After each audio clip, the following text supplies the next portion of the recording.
All right. Hello and welcome to the Swim Brief.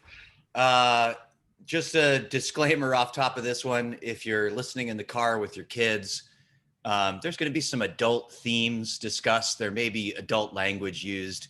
We're sorry about that in advance. We also want to make the typical corporate disclaimers. The opinions we're about to share are all opinions of myself, Joel, and Eric.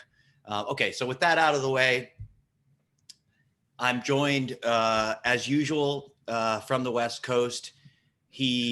Every day he writes down in his journal, can I get big enough in the sport that I'm threatened by a Chechen gangster? Joel Rawlings. Joel, how are you? I'm doing well, Tim. I just want to add to the disclaimer that if you are listening to this in your car, you have bigger issues to worry about than someone dropping an F-bomb on the podcast. You know what? I have a friend, and I don't know whether to be offended to about this then, because he tells me that he listens to it going to sleep every night. So like he listens all the time, but he basically just like lets the droning of our voices softly put him to bed every night. Multi-layer marketing. That would be a great app. We're helping somebody. Yeah. And then he has dreams where he's hanging out with all of us because, you know, he's heard our voices. There ain't no dream. From the Olympic trials rapid response preparation zone in outside of Houston, Texas, Eric Weichen. Eric, how are you? Doing pretty well. Got my assignment for Wave 2 trials. Going to be inside the bubble for 11 days straight. It's going to be awesome. That is awesome. Like, I'm super jealous, honestly. I'll let you know how it's going day 8 and 9 if you're going to still be jealous of that fact. But that's right. But I am I had plans in March of 2020. I was definitely ready to push go on a flight to Omaha. I was going to find, an Airbnb to split 8 ways and go to the meet. And so I'm super jealous getting to be there. I know it's definitely going to be a weird and different experience, but I'm excited for you. I'm excited to get your on the ground reports from our trials correspondent. Yeah. We'll end up doing a pod while I'm out there. So yeah. From the maybe even 2. From the Hampton Inn. No, the Hilton. The Hilton. No, the Homewood Suites. Oh, the Homewood Suites. Yeah. Yeah. We don't get that kind of treatment. We're not athletes on the team. We're down the street. Yeah. So listen, the reason I gave the disclaimer off the front, we're going to talk about, I guess probably Eric, because Eric reads everything that appears with the word swimming in it on a weekly basis, sent this around to us. And like, if you're... Oh, this was Joel. Give Joel the credit this time. Okay, Joel found this. Yeah. Just because it wasn't in a swimming magazine, it didn't have swimming right away. Oh, I see. Yeah, it actually was secretly about swimming, but it wasn't. Right. Yeah, that's how it slipped under the radar, and that's how Joel found it. An article from Outside Magazine, you can read online, came out 3 weeks ago, and I would estimate it's 10,000 words long. You could tell me it's 20,000 words long. But it is a phenomenal piece of reporting. It's called "The Plot to Kill the Olympics," and it gives a lot of background to the formation of the ISL and FINA, our illustrious governing body of swimming. And I don't like. I made some comment about Chechen gangsters on the front. There is a part in here where you read about some Chechen gangsters. We all commented it's kind of hard to keep track of all the gangsters that are involved in this piece. Joel, I'll start with you. Just like, give me your biggest, like, what the heck moment of reading this piece? It's the whole thing was just, it starts out, you're like, okay, well, this is interesting. Right. Then also, this is Tom Clancy. And then all of a sudden, this is like, oh my God, people's are in hostage situations, millions of dollars being thrown around. And you start to like realize just how systemic the corruption is in, like, it seems like every governing body that's in existence. And you're like, how has sport survived, and can it keep on surviving? It is the whole thing I keep getting out of that. Yeah, I mean, it's not a very, obviously you can guess from the title, it's not a very optimistic look at, for instance, the Olympics and the sort of longevity of the Olympics as the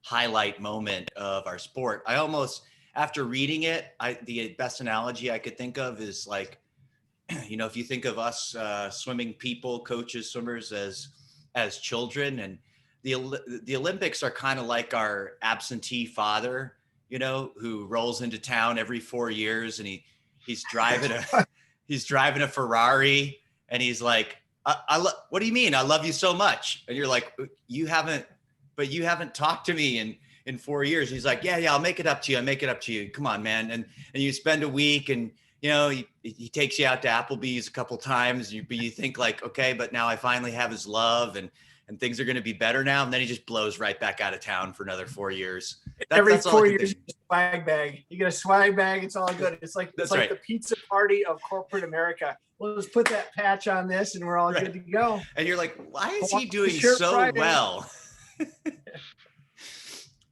He seems to have so much money, but somehow, you know, I'm still living in a 1-bedroom apartment with mom. You know, I just don't get it. Eric, what about you? Where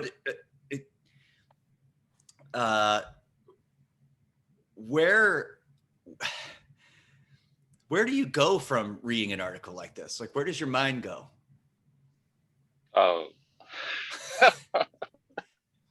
it's just mind blowing for this to actually, you read about some of these things and you hear about some of these things, and you know, you see reports about Russian corruption, this and that, but then to actually read the words from somebody who's lived this, that gave up essentially a quarter or $750 million worth of stuff to just leave a country just to survive, is surreal. I mean, I am absolutely blown away.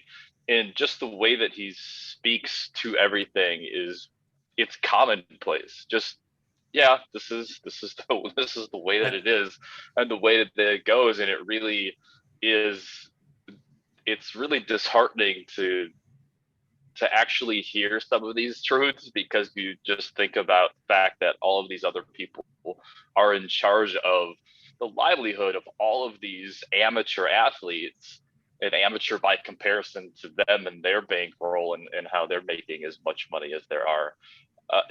It's, I don't know, it's equal parts impressive and frightening and exciting and demoralizing. And it's just, I don't know, I just, it makes me really excited to actually see something come from the ISL. I was already excited about it as a swim fan. Now I'm rooting for what's going on. And it makes you wonder about the information that came out about, with regards to payments not being made to vendors about this meet. It makes me second guess, well, okay, these payments may not be coming, but are they being attached to something else?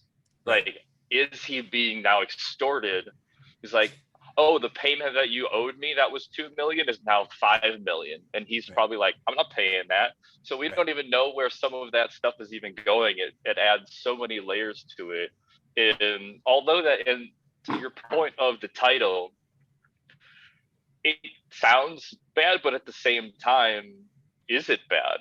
Like, you know, do we need the Olympics? I think everybody's vested interest is having more exposure to these sports. And if I'm putting on my corporate hat, it's much more advantageous to a company like Speedo that there is constant exposure of the sport and what they're doing and using. So Right. It's so incredible, like the amount that comes from this article and where it could possibly go.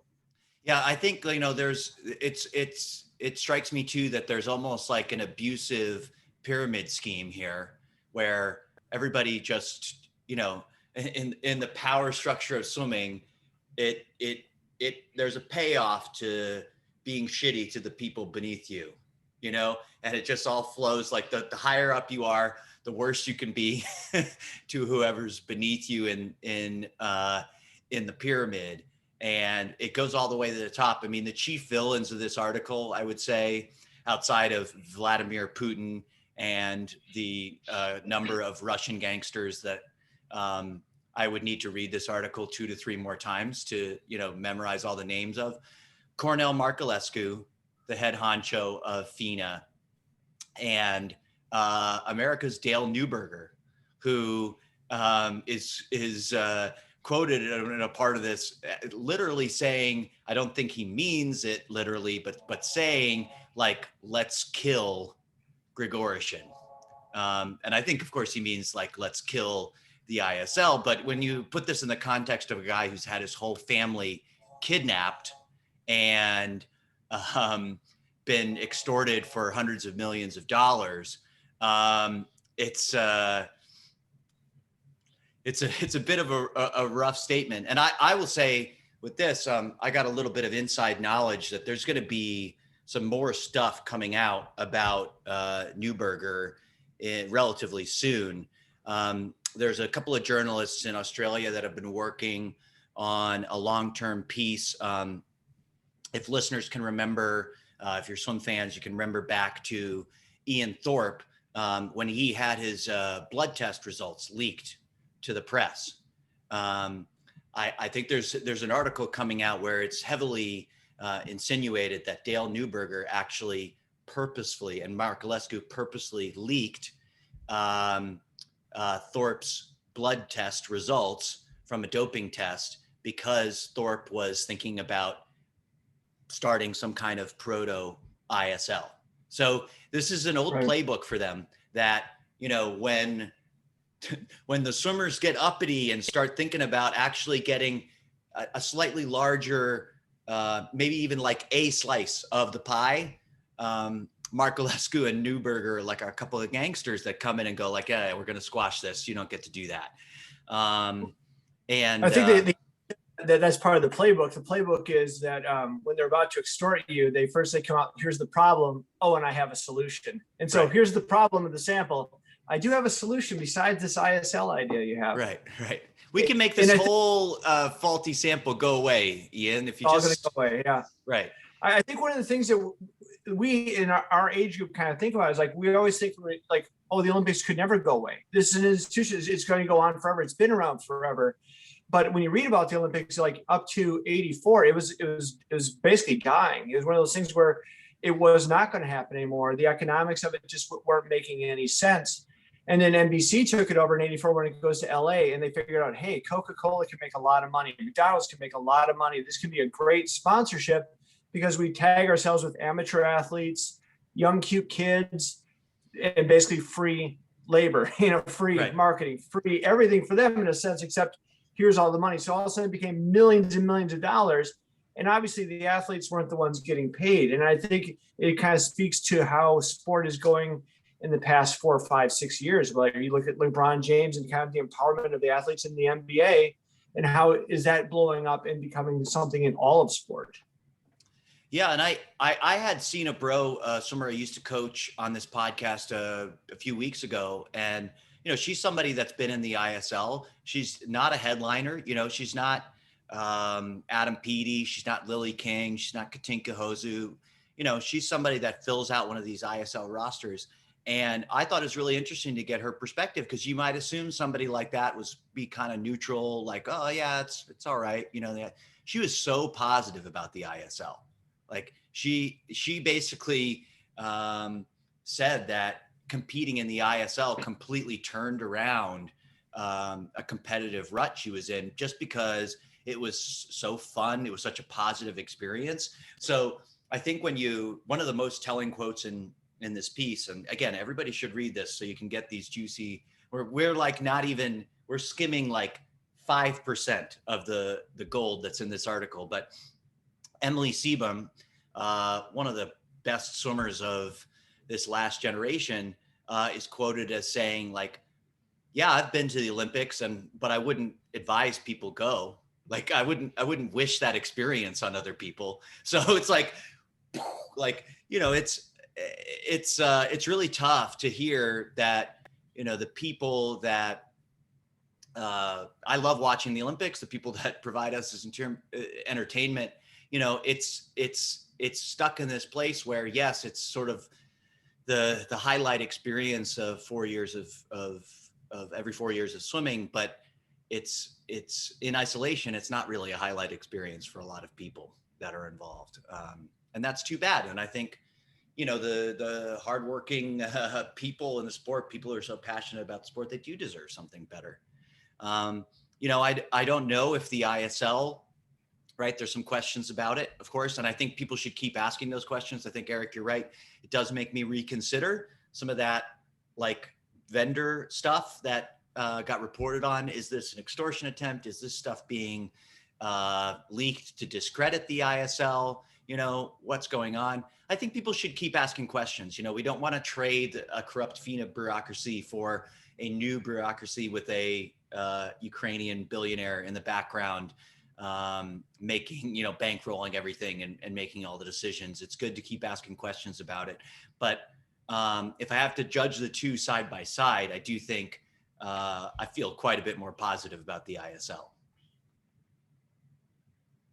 I think one thing that was really stood out too, and that was the obviously the layers of bureaucracy that seem to be corrupt on that. But then Katinka Huzu, I think her quote in that article about FINA, about them just basically come out and saying swimmers aren't the people that are drawing the people here. It's FINA. It kind of reminds me of the Michael Jordan statement with Krause, where Krause's like, it's teams that are champions and championships, not players. And again, it kind of goes back to the player versus the entity.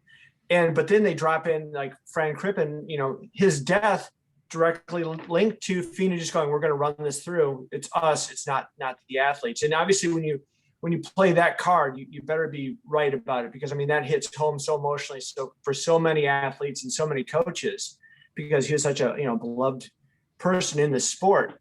But it goes back to the Olympics in Rio, where all the athletes are basically doing the finger pointing, because obviously the governing body, they don't trust anymore. It's become, you don't trust anyone, kind of the old saying, you don't trust anyone over 30. You don't trust anyone in a suit at the Olympics. It seems like you don't trust anyone who's in charge of doping. You don't trust anyone who's in charge of organizing anymore. And so when you have that, who's the lead dog? Who's actually going to be leading this sport? Who's going to be the one who's leading all of this? And we talked about it last week, where once you have that breakdown, it is also the Olympics loses its luster. And it's, for the U.S. Olympics has been everything, but you've been in the international community. It's not the biggest thing for everyone. It's world championships are a big thing. And so does ISL fill all of those voids of world championships and Olympics because of the pageantry it can produce? Yeah.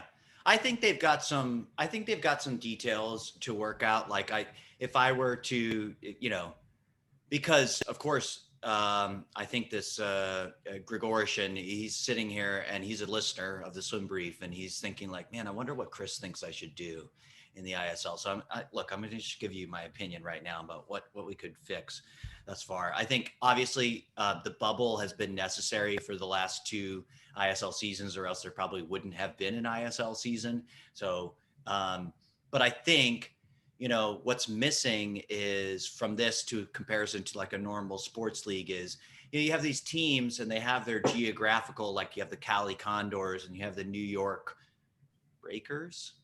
I can't even remember the team name. This is Eric's wheelhouse. Right. Take a swing, Eric.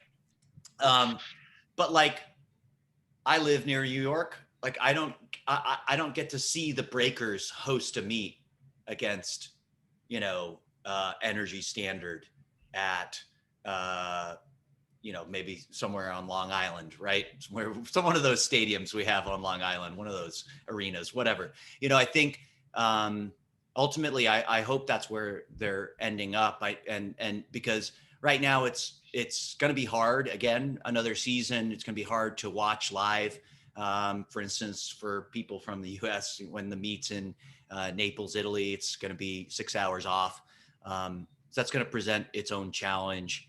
But ultimately, I think if you can build some sort of regional following and give some attachment to geographic areas, maybe that's another outdated idea, and maybe I'm completely wrong about that, but I think that it would be nice to have something like that. Eric, you have an opinion regarding which part? No, I mean, just look like you've got of, something on the tip of your lips ready to say. Because there's like 6 or 7 different thoughts about what to speak about or what's already been spoken about, and I just keep going back in my head to the part of the article where essentially he convenes athletes to have this meeting, a meeting of the minds, and being like, when it's the whole, the ants don't understand they have power until they kind of come together, and here he has all of these swimmers come together in this meeting. And of course, aside from Katinka being, one of the crazy 4IMers, just seeing Adam Peaty step up and being like, I don't care. Like, I'm going to be the person that I am. I'm going to walk my line, and I'm not going to compromise. And this is important. And Lily King has been walking that line since she got into a suit. So it, like, just seeing that and hearing more and more from those athletes, and really starting to gel together and minimize that distance and maximize that connection, and realizing that they are a union without actually being a union, and having power. And that's what freaks those people out in FINA, is just all of a sudden the athletes are speaking up, and they realize what's at stake, and they're not just pawns, that they do have the ultimate power. And as a result, we're getting something with the ISL, and the ISL is it's playing the long game. I think they're moving closer and closer to some a better idea, a more formulated thing. With the draft coming up here and stuff like that, there's still just so much power on certain teams. Like, it's really hard to find a way to get parity. It's also difficult to drum up excitement and parity in a sport like swimming, because the clock doesn't lie. It's not like Caleb's going to be able to jump into Florent Manidu's lane and drop an elbow on him mid 200 freestyle relay to stop their lead. You can only figuratively drop an elbow. Yeah. Yeah.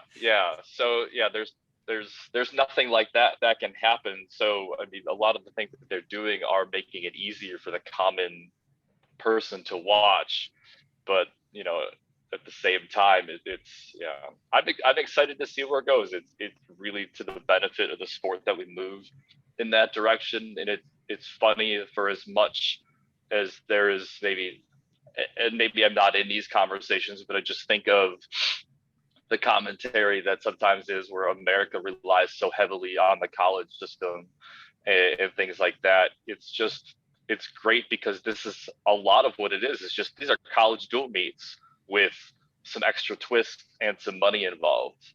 I love watching the interviews and hearing from these European athletes talk about how exciting this is. And everybody over here is like, this is what it's like from age 14 when you start high school dual meets, and if you swim in college. So you get to do this for 8 years, and some of these people are experiencing something like this for the first time. Right.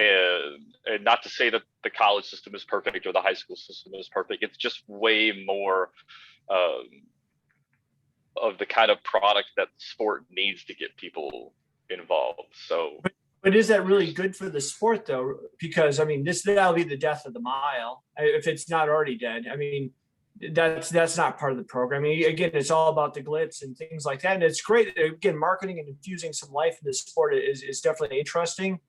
But again, it's you have summer nationals, for instance, every year, and you can drive right by it and be like, oh yeah, I forgot Summer Nationals is right here. And the only way you'll know that is because there's a big parking lot with empty bleachers.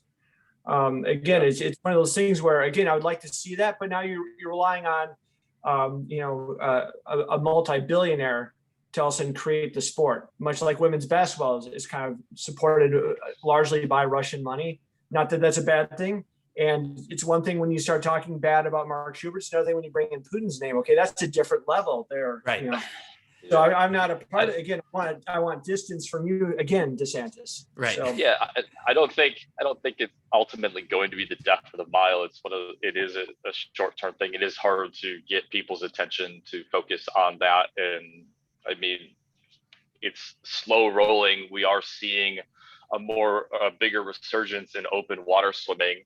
You know, it's disappointing that maybe the mile isn't necessarily going to be as big of a draw, but I think it's less of a draw here than it is in other countries, maybe. So it's like our attention span here in America is certainly not for 15 minutes of somebody going back and forth, not the average person. The average swim fan loves watching a Katie Ledecky swim a mile. You know, they love seeing some of the other athletes, but they never get to see swim a mile. And hopefully the addition of the 800, how they're kind of doing some of those scoring adjustments based on where you are relative to the leader at certain points, kind of like the Tour de France. I hope that helps. I don't want to see the mile die. I was a sprinter. I never wanted to swim the mile, but I think that there's, short term, it looks like it's going to be a little bit of a difficulty, but I'm extremely hopeful that more and more open water opportunities in this country is going to help with that. And then we're going to see the ISL just bring people into swimming and then bring them into being okay with an 8-minute race and maybe even a 15-minute race. Right. Hey, all of us know that when you watch two people, there's nothing better than when you actually watch two people swim a competitive mile against each other. What's boring is watching one person kill everybody in the mile. Yeah, the mile is hard on TV. A mile in person is so different. It's like swim meets are great. Short course meets like the ISL are fantastic on TV. They make for good TV, especially with the camera work that they're doing in the ISL. But it's people who don't like to watch the mile. If they watch one in person, it's a good race in the mile is awesome. It's a heavyweight bout. It is 15 rounds. Yeah. So. Okay. Are you ready? Because I'm going to do an awesome segue. Okay. Just everybody make sure you're sitting down. Because I think that I did have this thought, and as we wrap this up, that, you know, sometimes we think like our sport is too arcane or weird for people to enjoy. But honestly, it's just two people or three people or 8 people or whatever racing each other. And somebody touches the wall first. It's actually quite a bit more simple than other people. And in that vein, we've got footage of the shortest race in swimming, the 50 free. That now, did Eric, you did send this one, right? I do give you credit. Yeah, I did cut these clips. You guys, look, you, Eric, Joel, Shackelford, you guys all you just merge into one Wisconsin person. Okay, that's all I see is a white guy from Wisconsin. Okay, wearing foam cheese on our head, eating. That's right. Curds and broths. That's right. You're all the same. You're all the same to me. Okay. I can't keep track of this. So we got some race video and we want to watch it because, and you know, if you're listening, you're just on the audio part of the podcast, sorry, there's going to be a video component here. So, you know, you might want to get near a computer and watch the video version of this, or maybe this is the point where you fall asleep like my friend, or just turn it off. But it's okay with me. I just count downloads. So, we're going to watch this video. It gives us an opportunity to, heap praise on Terry McKeever.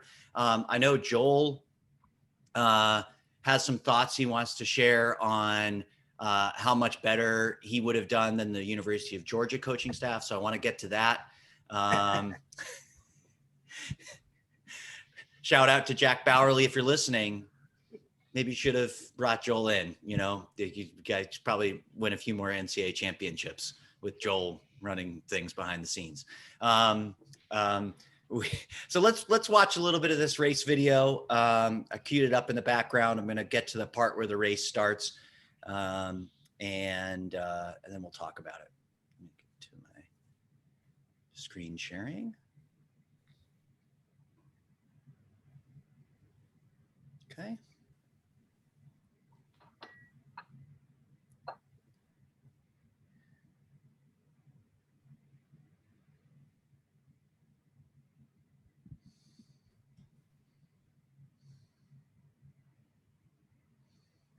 Boy, it's awful quiet. Yeah, well, there's no spectators, Joel. See, yeah, it's a big meet. No one there. All right. You know, obviously the footage and how it's translating into the video here, it's not really great. And so the thing is, you can really see is just the different levels of splash. Anytime there's splash going up, it means obviously there's a force going down, and it's energy leaving. So something that's moving fastest through the water is probably going to have the tightest wake pattern and the least amount of splash. And so obviously that wasn't a very clear video, but the thing is that you can do sometimes is if you step back and almost kind of blur the eyes and just look at what's the different athlete in the middle here, or what's the different thing in general. And I think that's the thing you can see with Abbey, just how off that start. I know that was the thing Eric really talked about, was just looking at her start and how she gets quick and into the water like that. And if you've ever seen it, it's kind of a weird thing. This is just a theory I have, so it can be full of crap as usual.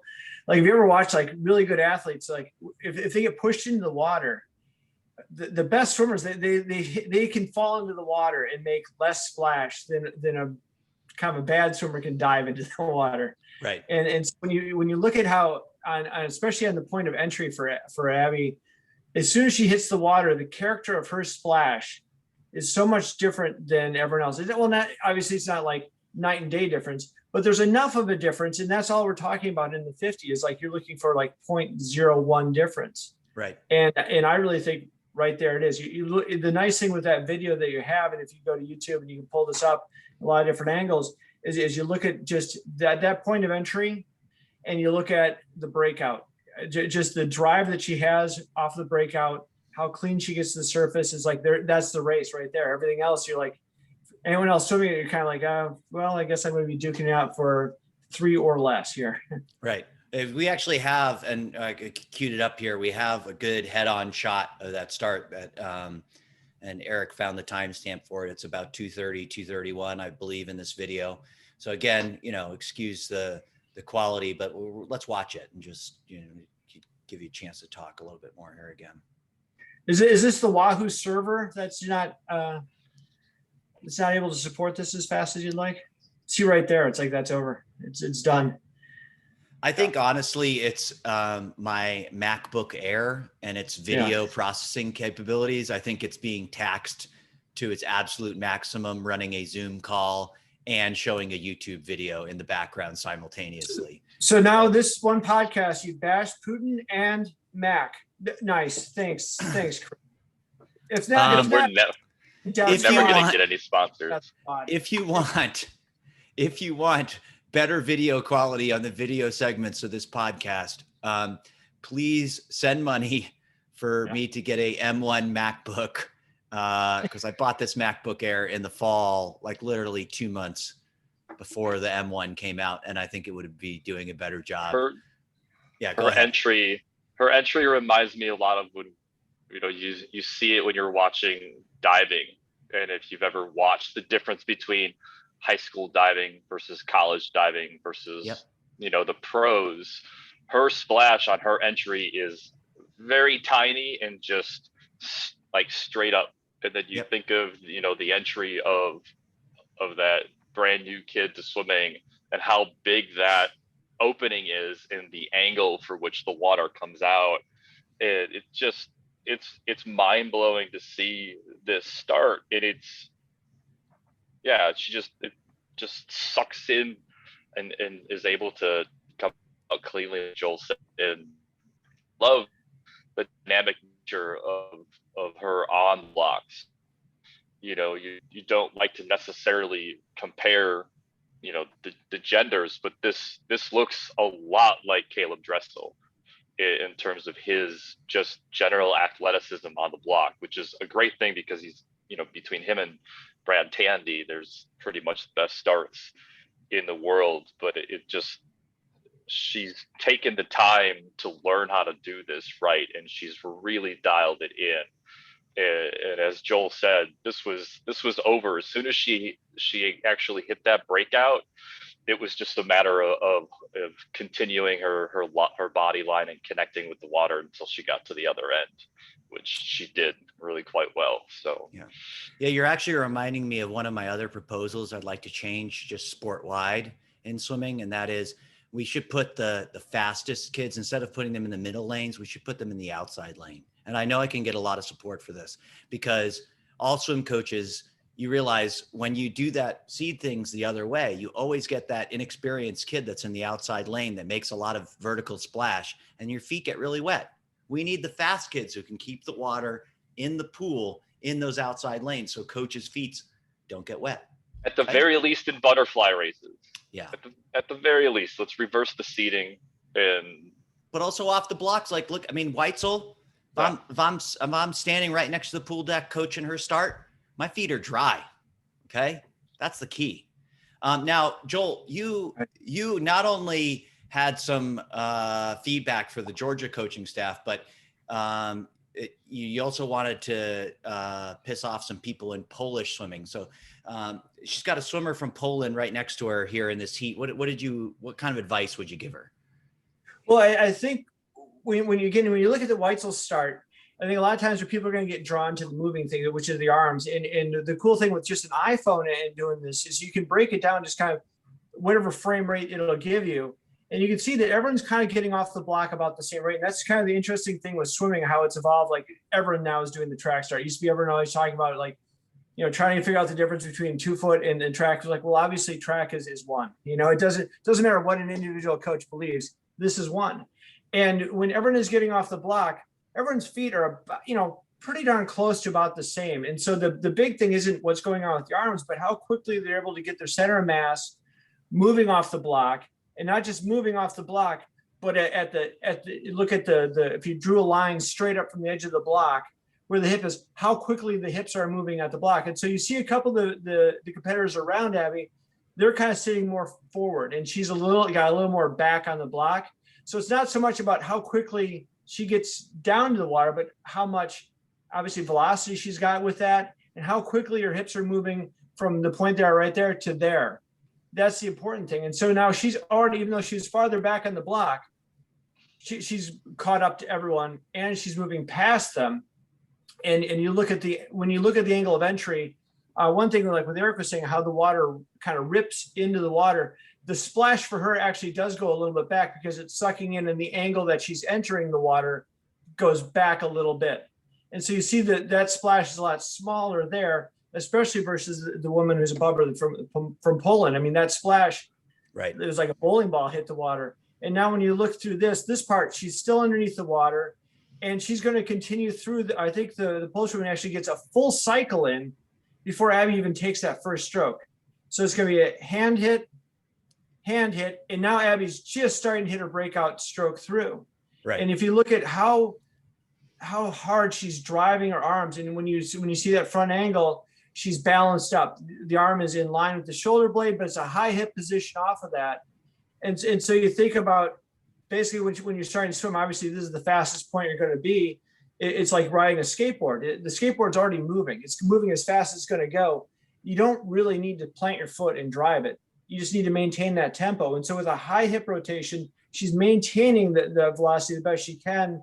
And she's just decelerating less than everybody else around her because of, again, part of it is her body line, but part of it is again, the drive over the top of the water with her arm stroke, and how she's able to maintain the hip and the shoulder alignment in with her arms. The one for Poland, I mean, she did a great job. I mean, she almost won the race, but she did a full cycle before I even started swimming. I mean, how many heartbeats is that giving up on a race? Yeah. I think that's the coolest thing is like basically the race. As soon as you watch that first half second, like, oh, that was it. That was awesome. Yeah.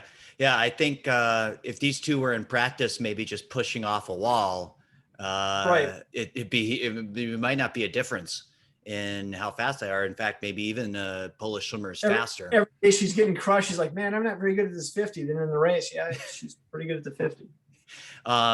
It's I do. As people listen to the podcast know, I'm a great admirer of starts. I spent a couple of years just coaching starts. So, I love watching something like this. And you're right. It's a great angle of approach to the water. It's a very fluid movement that she's making when she goes to start. She's got a really, really nice stance to start from. And it does make a huge difference in terms of where she goes. And you think too, like, I think you made this point back to when she's standing on the blocks. If we can get there again. You could just see that from where she starts a little bit farther back to where she is as they're leaving the front end of the block.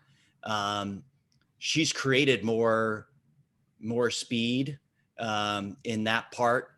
She has a little bit more of an athletic movement than some of these who are so far forward that they just don't have anywhere to go in terms of creating some speed off the front. I actually think Georgia swimmer is a pretty good example of this. The other thing you can see, it drives me crazy in terms of starts, how much variation there is in swimming. Like if you go watch, and I know like track and field comparisons are imperfect, right? But I actually don't think so when it comes to a start. That if you go watch the 100 meters at the Olympics, or maybe you just watch a Golden League meet because you've heard this podcast and now you hate the Olympics, right? But look at the posture of 100-meter sprinters as they're about to leave. You will not see this much variation because there is no advantage to, for instance, having this massive angle between your back and your neck.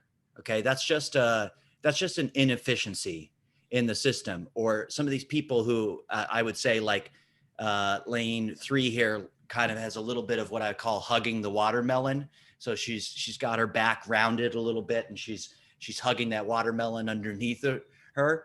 And it creates inefficiencies in terms of being able to make that movement and get off the block and get started swimming. And for whatever reason in the sport of swimming, we just have, this is how we know we have not reached anywhere near the sort of high end speed that people can achieve in the sport, because even at the top level, there's still some big inefficiencies in the way people start. Joel, you got a smart look on your face. I don't know what you want to say. If you look at Abbey right there again, how she's kind of coiled up like that. Yeah. But I was just thinking of this friend of mine who played hockey and youth hockey. His coach told him, and this is back in the day in the 90s when it was okay to hit other kids and stuff like that. Right. His coach would say, aim for the goalie's face on your first shot. Really hard slap shot to the goalie's face, because then every shot after that, the goalie's going to kind of flinch and lift up. And I think it goes back to age group swimming, where the first kid that smacks the water really hard, right, that flinch and lift in the pads is still in their stroke. And so Eric was talking about the athleticism. Obviously, this isn't so much the athleticism right here. This is just getting ready to be athletic. So many people get in from this position and they get into a position where they're just locked up tight. Like they're already thinking streamline, or they're already thinking like back to like when they were 6, how hard they hit the water. Right. Again, that athleticism comes into play as soon as their feet are off the block. And so you have to think about a different stage of the start. Everyone thinks of this as the start. The start is getting your hips moving, but the start is what you're doing in the air and getting yourself orientated into the water. And she does a really nice job of doing that. And again, the character of the splash, you look at that, also translates into the swim and the momentum that she's getting as the water surges behind her. And you can kind of see that. Maybe again, it's just a bias I have, but when her feet finally enter the water, you kind of go frame by frame. If you have your iPhone or whatever, you'll see as the feet hit the water, it's like an extra little push into the water, where it's just, again, it just adds a little bit more than more people can get. So right there. And so you see again how the splash isn't going straight up like something that's dropping into the water. It's shooting back a little bit, and see how flat it is. So that means, again, energy is going down and forward into the stroke. And she carries us so well into this right there. I mean, she's already shoulders above the woman below her. She's already like a shoulder ahead of the Polish woman above that. And if you pause the stroke at any point, you notice again, because you mentioned me bashing Georgia, which I would never do, is the hand Natalie entry. Hines. So down and below, she's already kind of get right there. Her hands are already kind of set into the idea of this is me going to exert my will on the water versus I forget, obviously for me to be a swim coach, it's not like I did well in physics, but there was one of the Newtonian laws was like basically like that whatever force you're going to put on an object, basically that object has to be able to respond back to it. And so she's putting a tremendous amount of force right through that part of her stroke and it's not there. It's kind of like she's already thought of this is the idea that the water feels like. And so she's got a stroke that looks like it'd be awesome for a power tower. You know, it would do really well for a power tower, but it's not something right now where it's responding as much to the water as she needs to. So it's kind of like, I'm going to rip it and I'm going to go. Yeah. Versus again, at the top where it's like, you know, if the water isn't quite there, you know, it'd be like if you're on a relay, if you're in the whitewash, that's a different feel of the water than when you're out leading the lane. And so you can see Abby's got that where, again, she has a different feel for the water. And again, these are all such elite level athletes that it's idiotic for someone as low level of a coach to me even say that. No, I think you should keep going, and I'll actually email this directly to the Georgia coaching staff afterwards so they can get some of these tips, Joel. I think that's yes, I'm sure that's what they're waiting for with bated breath. Eric, you got anything left to say about this? The only thing I noticed, and I enjoy letting Joel do Joel things when it comes to a lot of this breakdown stuff. Yeah, of course. Me too. I'd love to be able to hear what he has to say because it is really, really interesting. The one thing I noticed when they were all lined up on the block together, and maybe it's just what I wanted to believe, but when they're all about to start, it just seems like of all 8, Abbey looks the most comfortable up in the position that she's in. Like there doesn't appear to be any additional amount of tension across the entire pool. Abbey and Natalie have the highest hips, it appears, of the entire set. And Abbey looks way more comfortable in the position she's standing in than Natalie does. Natalie looks like she's worried about falling into the water. And that back foot looks like it'd be just a little bit higher. But then you look at where Abbey is. Abbey looks like in a very stable position, a very powerful place to come from. Yep. The other exception. That's the trick right there when you say that is, again, if you're going to be fast in the start, stable is the one thing you can't have. And so for her to be as comfortable looking as she can be in a very unstable position, because that's the point with that is again, you see your center of mass, how high it is. And so that front knee, that's what's going to direct the center of mass to the water. And so it's an unstable thing in that as soon as she pops her knee, her center of mass is dropping quickly. Yeah. She looks really comfortable. And then there's a much flatter back up in lane, I think that's 6. And she has a great start, but then she doesn't look like she puts together the last 35. And that's the difference between Abbey and I don't know who that is, but no, this was as soon as I see this, you talk about the watermelon, you talk about everybody that's on the block. There's just seems to be so much insecurity and uncomfortable feeling just looking at some of the postures and the tension in the arms. It just looks, well, I don't know. It's the one thing that really sticks out. Yeah, and you remind me of one of Joel's central points, and I think it's worth making about a start as well, because I thought a lot about starts. Just like many other things in swimming, the start is very, very unnatural. Like this leaping out face and hands first. If you do this on land, you die, right? So you got to believe that we've got some instinctual stuff built into us that goes, this is bad. Don't do this. Like the stuff that you need to do to execute a very fast racing start, your body's natural inclination is to go, we should not do that because we want to live and we want to be able to use our brain, after all of this. So you do look beyond even the talk of that one time you belly flopped with a kid. It's just completely unnatural to make a movement like this. So therefore it requires a lot of training to sort of train past that kind of natural inclination to do all sorts of things. You know, and Joel knows it too, just probably because he's teaching swimming to his kid and I'm teaching swimming to my kid. But most of the stuff that people naturally do in the water is counterproductive to being able to swim. So it's that's kind of what makes our sport amazing is that we have people doing something that actually doesn't come to them very naturally, and they're doing it pretty well. All right, I'm going to set the video aside here for a second, or really so that we can, so that my MacBook cannot overheat and explode in the middle of this, and we'll get to our final words. Eric, I'm going to go right back to you so that Joel doesn't steal any of your genius points. Just wanted to just kind of make mention of something. I happened across an article on ESPN, and if you scroll down far enough, you actually find some of the better written pieces. And you just had Coach Hannah on and talking about mental health.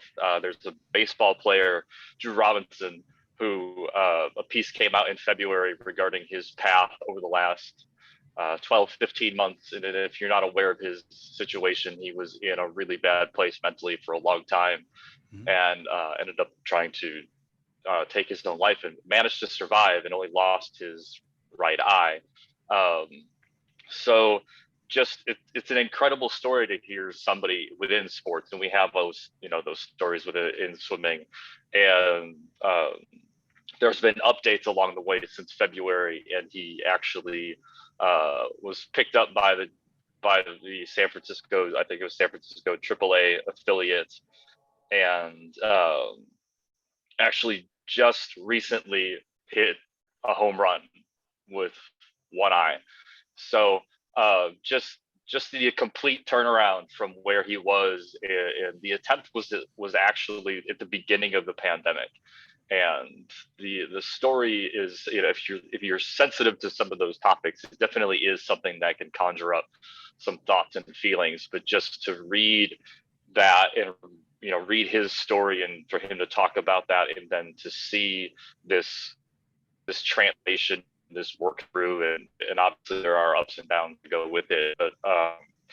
But he just recently came out on ESPN here, talking about his first time back out, and subsequently his most recent home run, which is mind-boggling as it is within the sport of baseball. But right, to be able to do that with no depth perception, essentially, is just incredible. So if that's something that you think somebody would benefit from reading, if they're in that place to be able to handle those two articles, then I'd certainly take a look at it, and it's really quite inspiring. All right, Drew Robinson, go find that if like Eric says, if you are in a position to take in some of that stuff. Joel, what about you? I was thinking with the ISL about again the changes in the sport and the kind of the rise of the athlete as driving sport, all sports. When I was working at the university, we had two majors that are pretty popular. One was education and one was entrepreneurial. And they did a study of the incoming freshmen just at this one university. So it's not obviously, you can take it for what it's worth. But the people that are coming in, their education majors, they were like 3.6, 3.8 students. And their ACT scores were like, 22, 24. And the people in an entrepreneurial program were all like 2.4 students, but they were like 34 ACTs, 32 ACTs. And one of the theories they came up with was the people that are going into education want to become teachers, the system worked really well for them. They got straight A's. They enjoyed the system. They figured it out. People that were going into business and kind of trying to create their own business, the system obviously didn't work for them. They were, two students, But again, if you're using ACT as a marker of intelligence, they're pretty bright people. They're able to process a lot of information. And so it's like we keep on having the same people that the system works great.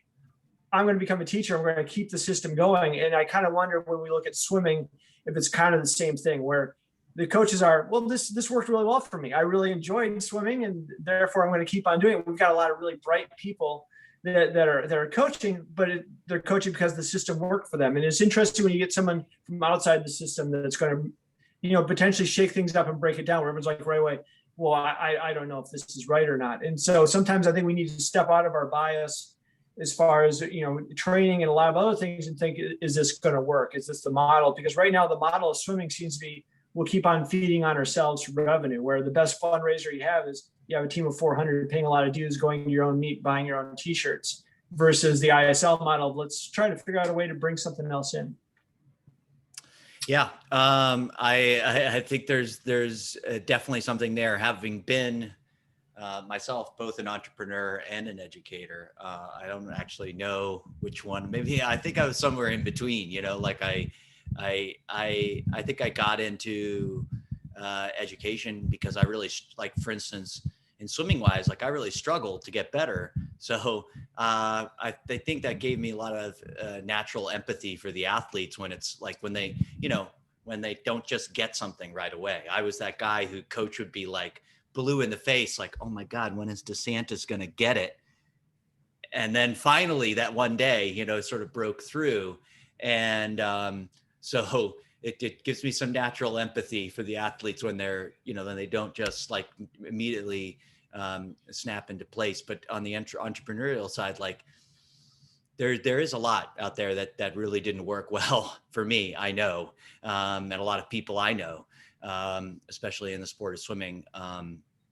And Eric, I appreciate you highlighting that podcast I had with Hannah. I think it's a really good listen for people. If you're thinking about the way you want to set up a college program, and she's done a really good job of bringing in a ton of resources, throwing a ton of resources at the mental and physical well-being of the kids that she's coaching at a mid-major program where, there's not an endless pot of resources to do that kind of stuff. So I think that's really good. I have nothing to add at the end except kudos for both your points.